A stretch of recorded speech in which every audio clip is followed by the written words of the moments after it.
vous. Ils aiment l'émission L'Escabelle de Mona et ils ont choisi d'y associer leurs talents et leurs produits de qualité pour promouvoir le pays catalan.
Chers amis, bonjour.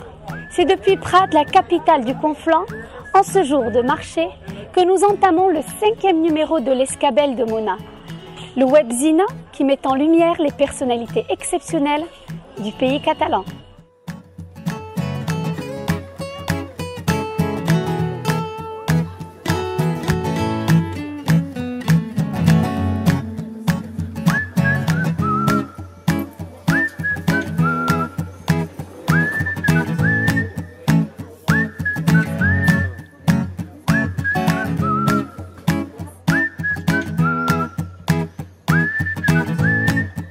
Ce numéro sera consacré à une partie du Conflent, la plus longue vallée des Pyrénées-Orientales, mais aussi la plus fertile.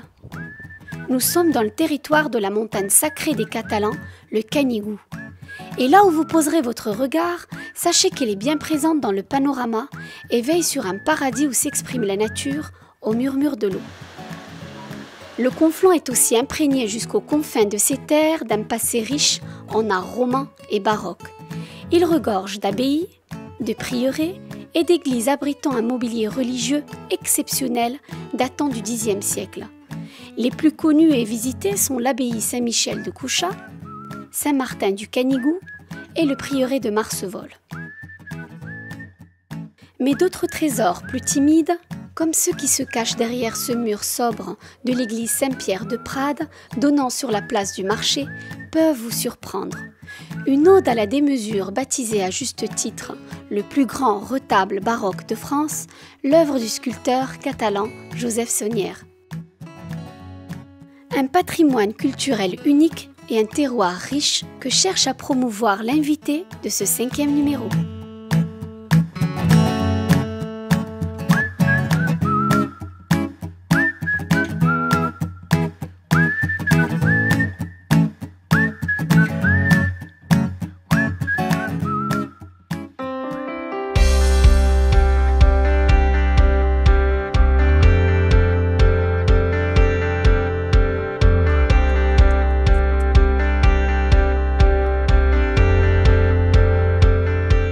Un doudoute,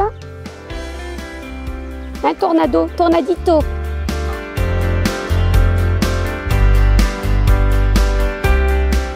C'est depuis le Burriquito à Rigarda, spécialisé dans les randonnées équestres et à dos d'âne, que j'entame cette belle balade dans la nature du Conflent, accompagnée de tornados. Qu'est-ce que t'en penses? On va chercher Zoro?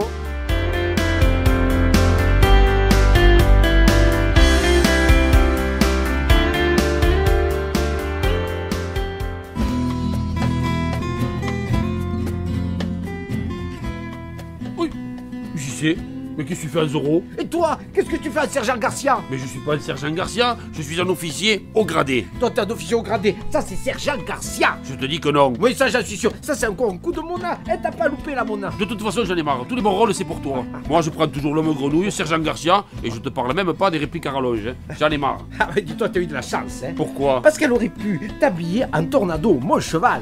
Mon cheval à moi, le tornado, mon cheval. Voilà. Et dis-toi que le seul qui peut jouer Zoro ici, c'est moi. T'es sûr? Pourquoi oui. tu dis ça? Ben c'est moi parce que toi t'es trop petit. Moi je suis trop petit. Et toi t'es passé la machine à laver, hein. Alors là, mon frère, duel. Duel. Voilà, duel. C'est quoi ça? C'est quoi? Ça c'est du favoritisme. Toi t'as tous les bons accessoires, toi. J'en ai marre. J'abandonne. J'arrête. Oh non.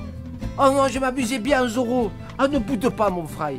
Tiens, écoute-moi, je te la prêterai, la tenue de Zorro. Mais avant, attends, laisse-moi, avec la pointe de l'épée, te signer un petit M sur le ventre, va. Mais pourquoi un M? C'est pas un Z, Zorro? Non, parce que l'invité de Mona, son nom commence par un M. Un M, qui ça peut être un M? Ah, je sais. Mon père, il adore Zorro. Antoine Manzano, non? Non, tu verras qui est l'invité de Mona. Allez. Bon, allez, et par contre, vise bien, hein? Vise bien, hein? Oui.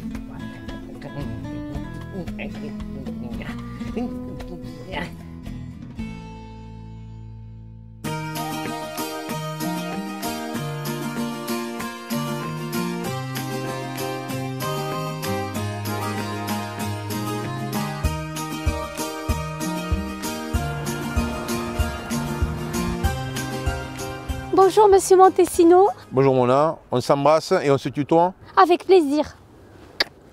Voilà, dans le milieu rugbystique c'est comme ça. Donc José Montesino, tu es maire d'Eusa, président de l'Office de tourisme intercommunautaire du Conflans-Canigo.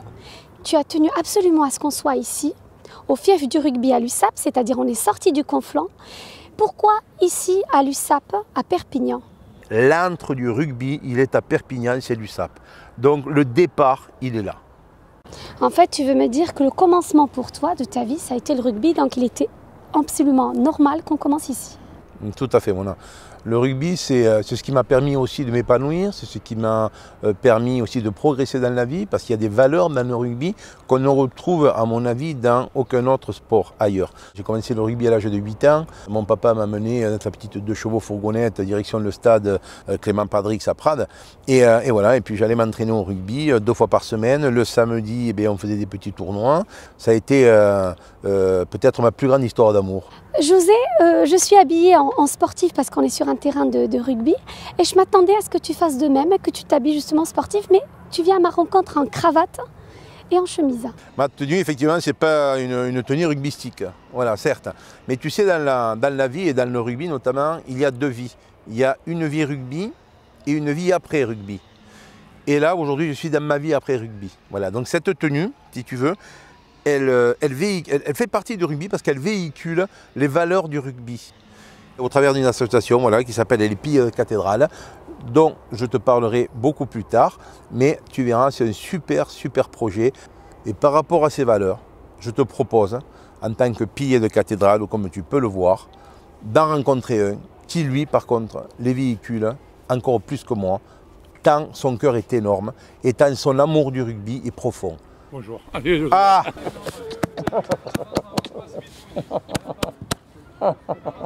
Oh, Pouna. Regarde mon ami José. Mona. Bonjour, Didier. Bonjour. Donc tu vois, voilà, Mona, je te parlais d'un pilier de cathédrale, le voilà. Didier Sanchez, dit la Pouna. Voilà, grâce à lui, le rugby en Conflans a eu un titre, un grand titre, champion de France, grâce à ce monsieur. C'est le professeur S. Mélé. Flexion, le dos placé comme une table, C'est bon là? Ça va les mecs, pas trop dur? Hein, là, voilà. Soulevez-la, soulevez du sol, soulevez-la. Voilà. Attention, doucement, les gars. Liez-vous que. Voilà. Là, tu as formé une vraie mêlée et c'est très bien parce que franchement, on se relève. Mona, je te laisse avec mon ami Didier Sanchez. C'est rare, mais ça arrive.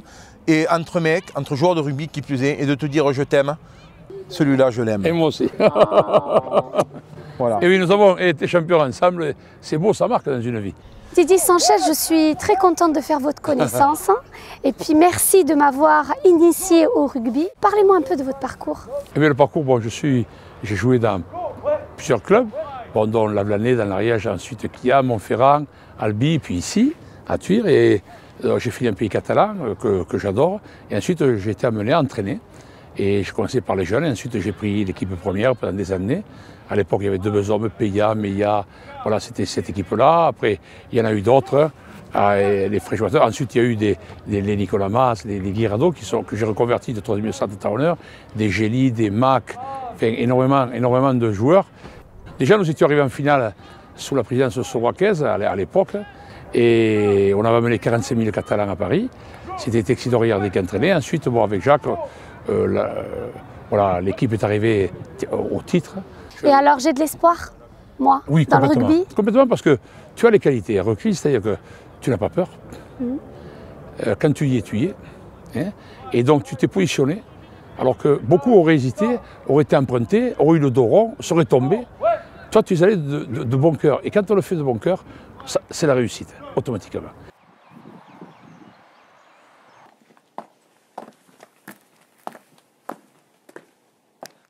Bonjour José. Tu arrives par une belle journée, regarde, ce splendide paysage que nous avons.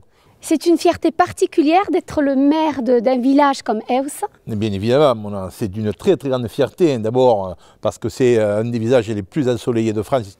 Et ensuite, bien évidemment, on fait partie des 152 plus beaux villages de France. On se retrouve assis sur ce banc, juste au-dessus de la maison de Boris Vian, qui avait acheté cette maison en 1963 sur la commune. Hein.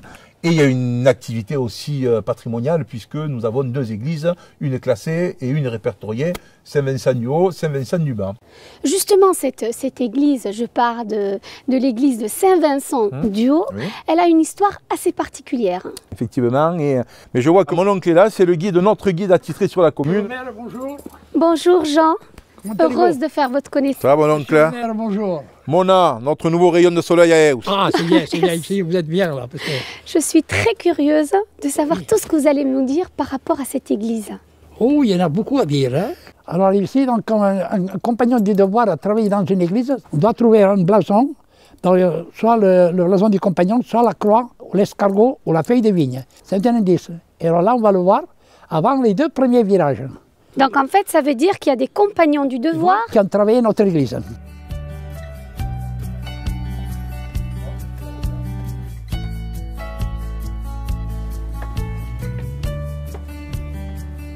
Et donc là, on voit Prada. Prada, au-dessus de Prada, il y a Sirac, Ria, le village en berceau. Et à côté à droite de Ria, vous avez le fort Libéria. C'est lui d'ailleurs qui nous transmettait les messages de l'ennemi.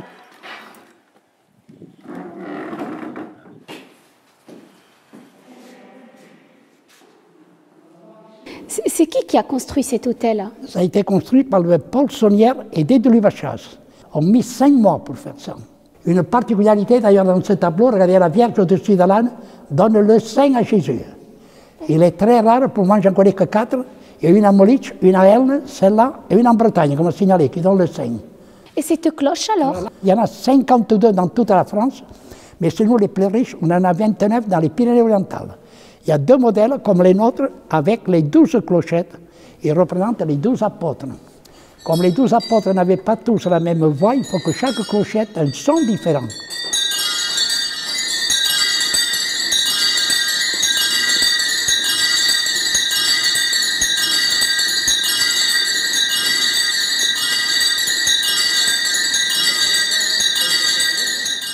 La particularité de cette église, Jean, comme vous me l'avez expliqué si longuement, c'est le travail des femmes en fait. Oui, c'est elles qui ont fait, et les gosses qui ont fait le plus grand travail. C'est elles qui ont monté toutes ces pierres d'en bas du parking, mais pas seulement à la terre des murs, ils ont monté, mais également à l'intérieur de l'église. Car à l'époque, ils n'avaient pas d'échafaudage assez haut. Donc par mesure qu'ils montaient les murs, ils remplissaient l'église de terre. Si vous voulez, c'est un peu comme en Égypte pour monter les pyramides. Mais après, il a fallu les dégager, cette terre. Pour aller voir derrière les ruines du château, le trou qu'ils avaient fait dans le mur pour évacuer de nouveau toute la terre.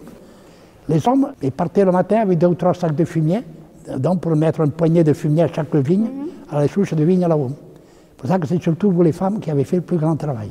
Super, et du beau travail. Et du beau travail, oui, parce que là, il faut le faire.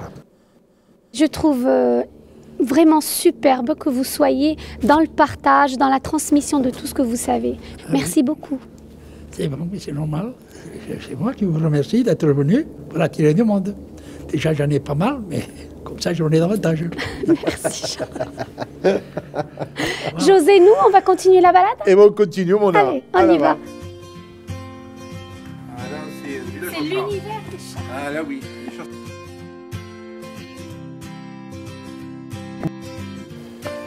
Et donc en fait, toute ton enfance, José, tu l'as passée ici. Voilà, tout à fait. Ben, en dernier lieu, le dernier commerce que ma maman a eu, c'est cette épicerie qui était ici. Il y a encore, tu vois, marqué épicerie d'ailleurs sur le mur. Je sais que vous êtes fan, en plus du rugby, en plus des chevaux, vous êtes fan de Zorro. Et oui, parce que Zorro, il y a Tornado, ce superbe étalon noir, donc je suis obligé d'être fan de Zorro. Donc c'est le cheval qui vous fait aimer Zorro. Tous les samedis et dimanches soirs incontournables, rendez-vous, Z comme Zorro. J'étais tellement fan, mon père m'avait acheté une petite ânesse. Et on montait à deux, on venait avec l'ânesse. Voilà, et on venait sur la place. Et cette place, elle est mythique. Voilà, cette place est mythique, hein, parce que cette structure qui est ici s'appelle le Clan Deus. Et dans cet établissement, ma mère a fondé de 65 à 67 un bar. À la base, c'était un bar qui, vu que Jacques Canetti était découvreur de talent, l'été, il fait venir des artistes en vacances.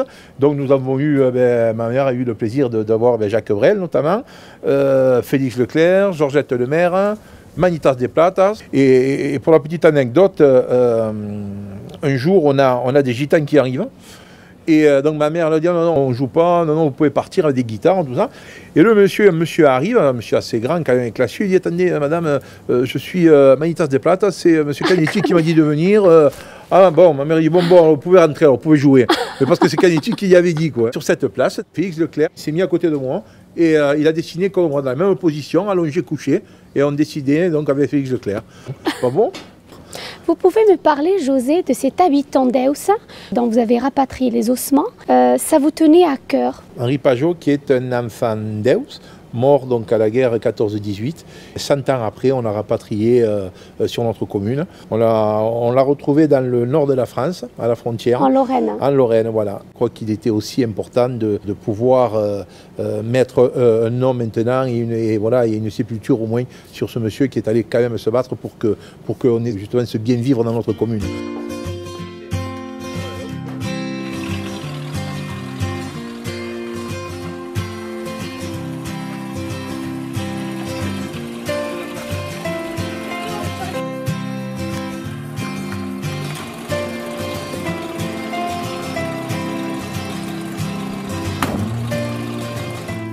Franck, nous sommes au pied d'Eus. Merci de nous avoir fait descendre jusque-là avec José, monsieur le maire. Dis-nous, cette passion pour la Ford de 1951, c'est ça? 51, oui. Ça vous vient d'où? Oh, ça fait un moment, hein. J'aime bien tout ce qui touche les années 50, 40, donc... Et en fait, la particularité de cette voiture, c'est qu'il n'y en a que deux ouais, un en coupé France. Victoria, il n'y en a que deux en France. D'accord. Customisé comme ça, oui.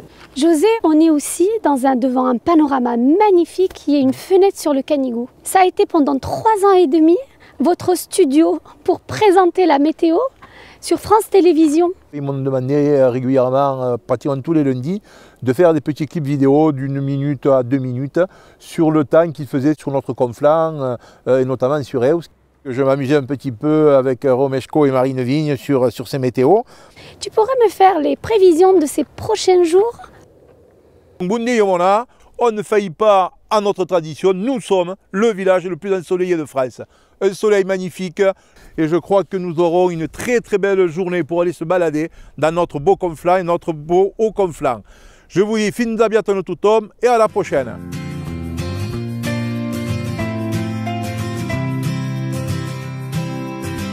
Rassuré par les prévisions météo, je pars à la rencontre de quelques producteurs et éleveurs du Conflent. Première escale, toujours à Eus, la ferme Cannes-Mathilde, où Alex Thora élève avec soin ses cochons sous une marque bien de chez nous, le tire-taps. Traduction, tire-bouchon. Et cela fait référence à une partie bien précise de leur anatomie. Je voulais garder les racines catalanes. J'ai déposé une marque, le tire-taps, tire-bouchon en catalan. Et en fait, parce qu'on pourrait croire que c'est sa queue extérieure, mais en fait, c'est son appareil de reproduction. Le fait qu'on soit dans le Conflent avec ce beau paysage, ça a un impact sur tes cochons? Je pense que oui. Il fait pas trop chaud, il fait pas trop froid. Ils mangent sur l'arbre quand il y a les pêches. Et ensuite, pour tout ce qui est tonicité, vitamines et tout ça, on leur fait des purées d'ortie. Ils ont la vue sur le Canigou, ils se dorent au soleil, il y a Eus en face. Je dirais que c'est le paradis du cochon. Qu'est-ce que vous aimez dans mes chaussures? C'est quoi? Tu portes du combien? Du 36? Tu veux que je te les prête?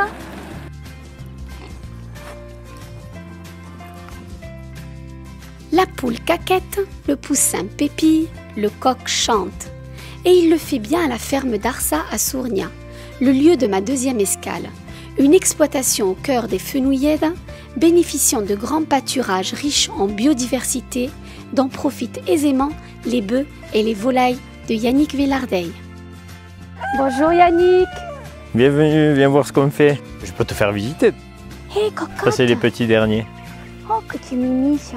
Je vais gratter un peu la terre.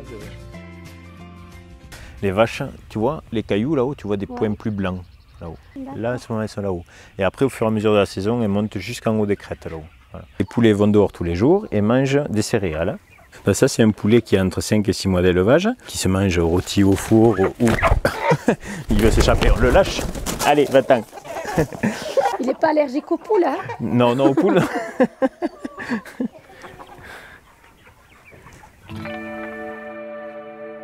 Un peu plus haut dans la colline, un trésor m'attend. Une petite église romane semblait défier le temps.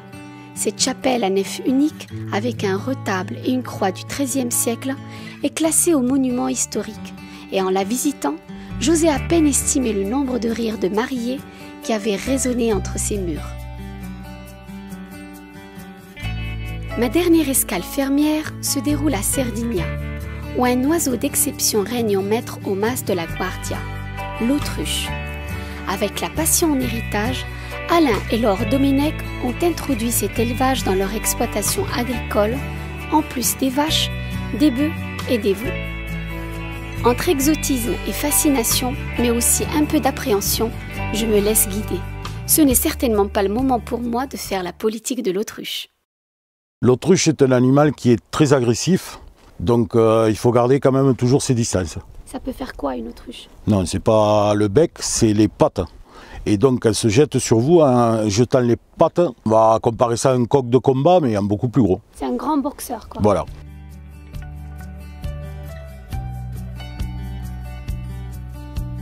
Elle me regarde, elle me scrute.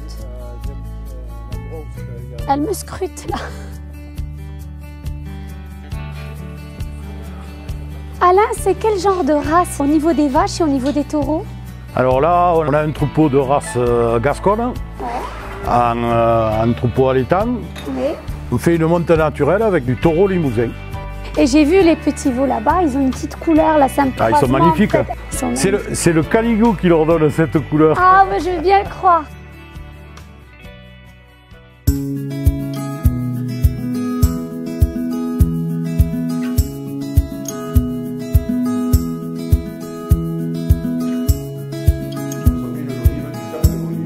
Bonjour. Ah, bonjour Mona.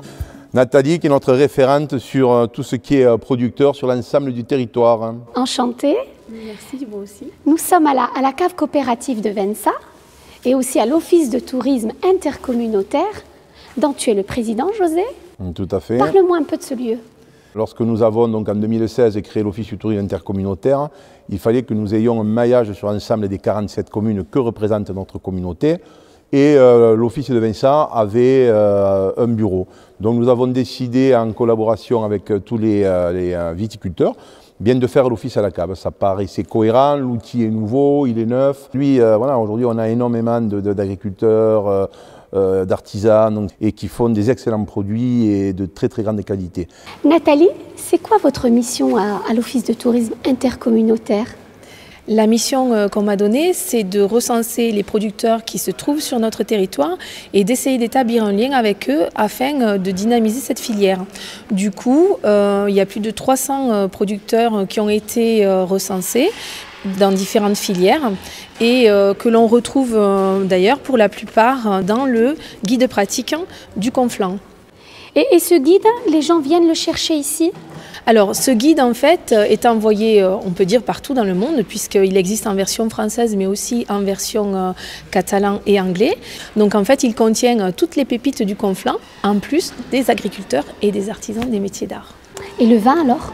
Le vin, alors, sur notre territoire, on a 2 caves et des caves particulières aussi, avec, évidemment, dans les caves fédérées, beaucoup de coopérateurs. Si vous vous dirigez dans la galerie d'art qui est sur le couloir qui mène à la mise en bouteille, vous découvrirez comment le vin est mis en bouteille ici. Là, José, on est dans un circuit d'embouteillage d'une cuvée. Voilà, tout à fait. Alors là, c'est la machine à embouteillage. Et avec mon émissaire, donc, qui est le directeur de la cave, voilà, c'est lui qui a mis en place aussi cette machine parce qu'il n'y a pas longtemps qu'elle y est. Et ce qui fait que tous ces 60 vignerons sur le territoire sont fédérés dans cette cave et sortent un produit de très très grande qualité. Et là aujourd'hui sur la chaîne vous êtes en train de voir la nouvelle cuvée donc, des piliers de cathédrale qui va se différencier en rouge, rose et blanc sur le principe remplissage, vide d'air, bouchage, la chaîne continue, on passe sur un marquage laser obligatoire, capsulage, étiquetage et mise en carton. Et cette cuvée, qu'est-ce qu'elle a de particulier? Alors cette cuvée, donc, c'est une sélection de cépages Syrah, essentiellement 100% Syrah, pour produire la nouvelle cuvée, donc des piliers de cathédrale en rouge. Les piliers des cathédrales, ça sent le rugby, ça sent... Hein? Les piliers de cathédrale, on en parlera tout à l'heure, mais effectivement, c'est encore une idée loufoque que j'ai eue, une de plus, mais qui me tient à cœur parce qu'elle est pleine de symboles. José, toi qui es épicurien et qui aime le circuit court, j'ai fait une sélection de tout ce qui se fait de bon ici dans le Conflans-Canigou. Donc on a par exemple du mas de la Guardia, de chez Laure et Alain. Fricassé d'autruche, tout à fait excellent. Vallée des Garroches, Cerdignan. Et de la ferme d'Arsa à Sournia de chez Yannick Filardey. On a du poulet en gelée, on a tout ce qui se concerne de la bonne volaille, on a du fouet, on a pas mal de bonnes choses. Et là, on a un produit qui vient de Eus, de ta commune, tout à fait. De la ferme Cannes Mathilde, de chez Aurore et Alexandre Thora à Eus. Et donc, c'est du tir-taps. Le cochon le plus ensoleillé de France. Voilà. Et des jus de fruits de Sahor, de la vallée de la Rodja, des chez Olivier Denis. Alors José, avec toute cette sélection de bons produits, qu'est-ce qu'on peut boire? On a le choix, mais on n'a que du vin issu de la cave. Je conseillerais plutôt un petit Grenache Domaine Monastir. Du rouge. Un excellent vin qui est fait aussi avec cette même passion vigneronne qui habite tout autant nos producteurs, agriculteurs que viticulteurs. José, tu me parles d'amour. Là, il y a un amour dont tu vas me révéler un petit peu tous les détails. C'est une statue qui est dehors. Tout à fait. Là, c'est vraiment quelque chose de, oui, on peut dire d'amour passionnel. José, là, on est toujours au pied de la cave coopérative et on est devant une statue qu'on voit depuis la Nationale 116. Et oui, Mona, on est devant notre ami Lagaruche, Jean-Pierre Garuin. Voilà, 2 fois meilleur pilier du monde, élu dans le 15 des piliers de l'univers, donc un grand monsieur du rugby. Avant, il était à Sainte-Marie-de-la-Mer, voilà. Et cette statue, pour des raisons diverses et variées, devait être abattue parce qu'elle était au camping de mon ami Didier Sanchez. Et donc, tu l'as rapatriée. Voilà, donc cette statue est là, 9 mètres de haut, 4 tonnes. Donc, il a fallu, tu le penses bien, une grue pour le lever, un semi-remorque pour l'amener. Et tout cela, bien, ça a été fait au travers d'amis rugbyman aussi. C'est que les gens l'ont fait par amour pour Didier, et qui est un homme exceptionnel. Et d'ailleurs, je vois que cette statue, elle a un regard qui est posé, directionnel sur cette vigne. C'est quoi cette vigne pour toi? Cette vigne, c'est tout le symbole justement de cette espèce de petite confrérie que nous montons les piliers de cathédrale. Et comme tu vois, Mona, le symbole et toute cette symbolique de la trilogie du rugby, elle est là. Tu vois, tu as un superbe pied. Voilà, le pied est là. C'est le talonneur, un pilier droit, un pilier gauche, et tout cela dans une union parfaite et dans une symbiose. Tu ne pourras jamais en casser un, il faudra casser les 3. Et ça, c'est l'important.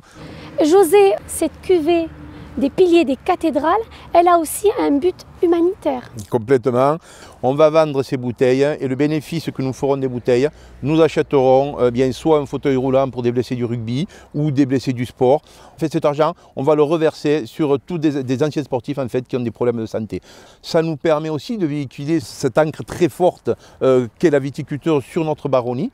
On a mis en place avec l'Office du tourisme, on y tenait absolument, on a mis en place, et en association avec la cave d'ailleurs, et puis un prestataire qu'on verra, des visites en quad. Alors nous partons visiter les vignes en quad, après nous arrivons sur la cave, il y a des dégustations d'initiation à l'œnologie, parce que voilà, c'est mon conflant, je l'aime, et je ne peux pas m'en passer, donc j'essaye de le vendre du mieux que je peux partout où je sois. Et bien là, je l'aime aussi le conflant, et j'aimerais bien faire du quad. Et bon, on va y aller, mon âme. Promener dans les vignes, tout va bien. Pierre-Cédric, bonjour. Bonjour. Quelle est ton activité? Alors, je suis spécialisé donc dans les randonnées quad, entre autres, sur les domaines viticoles, donc tout ce qui est œnotourisme. On se rapproche des vignerons en quad ou à pied ou à cheval, même on peut faire un peu tout un tas de choses. L'idée c'est de vraiment venir au cœur de la vigne avec le vigneron pour pouvoir donc travailler avec lui, faire les vendanges quand c'est la période des vendanges, la taille et ainsi de suite. Et ensuite bien sûr aller à la cave pour déguster un petit peu le vin qu'on aura vu un petit peu lors des vendanges. Donc toute l'année on est ouvert.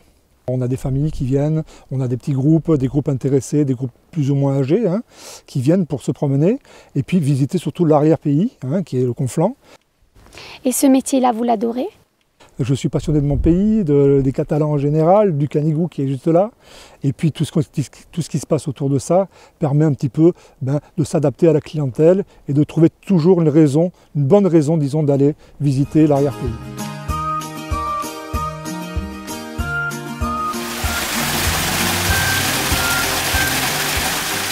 Ici, les eaux ont une âme. Elles accueillent, nourrissent et soignent. Ce ne sont pas mes mots, mais se transcrit sur le guide pratique Conflent-Canigou. Et cela se confirme bien à Vernay-les-Bains, car l'appel de l'eau est omniprésent et vous incite à la détente. Monsieur Henri Guittard, bonjour. Oui, bonjour. Nous sommes au col de Saron, à l'endroit où c'est qu'on a, pour ainsi dire, le meilleur point de vue de la commune, et avec en fond le Canigou. On appelle Vernay-les-Bains le paradis des Pyrénées. C'est pas nous qui l'avons appelé comme ça, c'est la communauté anglaise à la belle époque. Malheureusement, on a eu la Hygate de 40 qui a emporté la moitié de Vernay-les-Bains. Et il est resté, si vous voulez, autour du casino, le casino qui est une œuvre d'art, classée au monument historique, quelques maisons qui sont restées de la belle époque. Nous avons un microclimat exceptionnel. On a 13 sentiers de randonnée qui sont labellisés.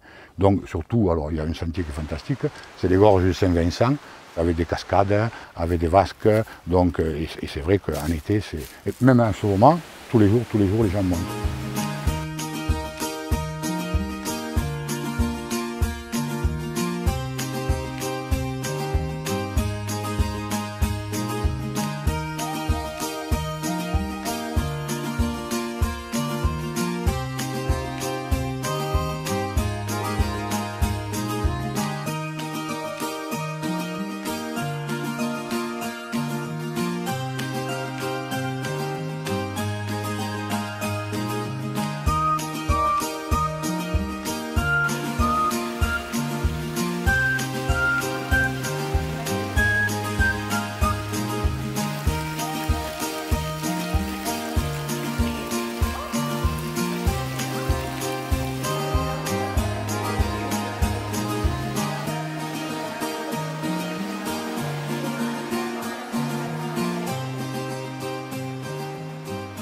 Au sein des thermes de Vernay, donc on a donc deux orientations donc qui sont la rhumatologie et les voies respiratoires.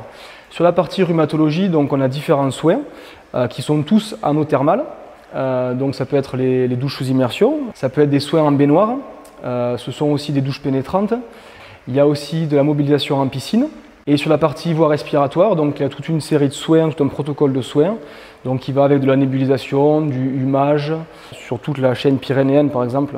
La majorité des eaux sont soufrées. Le soufre a des vertus apaisantes, puis cicatrisantes. Il y a d'autres composants dans l'eau. Nous, on a du fluor, par exemple, qu'il n'y aura pas à Amélie-les-Bains ou qu'il n'y aura pas à Molich. Et ces composants-là viennent aussi aider dans la guérison. Ce que nous, on aime à Vernay-les-Bains, c'est prodiguer des soins et prendre soin des gens. Voilà. Les gens viennent avec leur pathologie, avec leur valise, au sens propre comme au sens figuré. Et pour nous, c'est important de soigner, de les accompagner à ce niveau-là.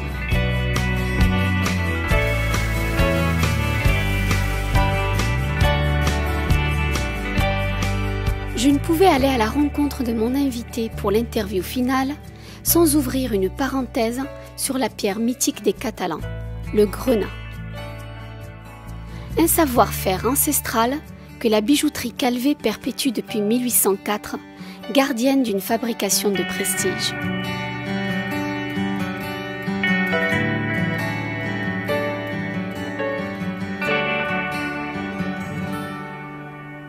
Bienvenue au casino du Vernay-les-Bains. C'est l'un des tout premiers casinos de France qui a ouvert en 1890. Du temps de la belle époque, c'était un lieu vivant où il y avait beaucoup d'animations, de vedettes. C'est un lieu convivial, familial aussi, voilà, un lieu, un cadre magique. José, bonjour. Bonjour Mona. Nous sommes dans le casino de Vernay-les-Bains, ce magnifique site, et nous sommes assis sur les fameuses escabelles de l'émission pour l'interview finale. Pour les besoins du tournage, je t'ai suivi, José, dans tes différentes fonctions. Tu es locavore, épicurien, amateur du bon vin, ça va de soi. Tu aimes aussi les chevaux et surtout, toute ta vie s'articule autour des valeurs du rugby. Le respect, le courage, la solidarité, ce sont aussi les qualités d'un héros que tu aimes depuis l'enfance, Zorro. C'est pour cela, parce que je sais que tu as beaucoup d'humour, que j'aimerais qu'on fasse une interview. Zorro est arrivé. On y va? On y va, galopons. Si tu devais être à l'image de Zorro, un justicier mais des temps modernes, de quoi serait composé ton costume? Je pense que je troquerai la belle cape noire pour un tablier, un simple tablier de travail, un tablier peut-être de maçon ou de tailleur de pierre ou d'onologue. Le tablier est un élément de travail et de valeur. Et le masque alors? Eh bien, je m'en passerai parce que j'aime que les gens sachent d'abord qui je suis, j'aime voir qui sont les gens, et de cette façon, au moins, on peut parler les yeux dans les yeux, et c'est beaucoup plus facile que de se cacher, parce qu'il y a tellement de gens qui se cachent derrière les masques que ça devient des fois dangereux et compliqué. Et ta monture alors? Parce que Zorro, il a Tornado. Tu aurais quoi? Bien que j'adore Tornado, je l'échangerai facilement contre Pégase. Ça me permettrait d'être un petit peu partout sur mon territoire. Pégase, c'est le cheval qui a les ailes. Cheval volant. D'accord. Donc ça nous permettrait de survoler au moins le territoire. Et en plus, vu nos complications sur la RN 116, ça nous permettrait au moins de tout survoler. On ne serait plus embêté par la déviation. Zorro aussi a Bernardo, un fidèle ami dans la confidence. Tu aurais qui comme Bernardo? Dans les activités diverses et variées, un pouvoir quel qu'il soit ne peut être mené à bien que s'il est partagé. Si on est entouré de personnes compétentes en qui l'on croit et qui partagent ces mêmes valeurs de respect et d'honnêteté, eh bien je crois que des Bernardo, il y en a beaucoup et grâce à Dieu, j'ai beaucoup de chance parce que j'ai beaucoup d'amis. José, tu as été un invité exceptionnel. Tu m'as ouvert les portes de ta commune et surtout, tu m'as initié au rugby, à cet esprit un peu de convivialité. Merci beaucoup, José. Merci à toi, Mona. Et quand tu veux, tu peux revenir dans le Conflans, et notamment à Eus, voilà, où je suis sûr que, vu le rayonnement que tu exposes sur toutes les émissions que tu fais, tu en seras la parfaite ambassadrice. Merci beaucoup.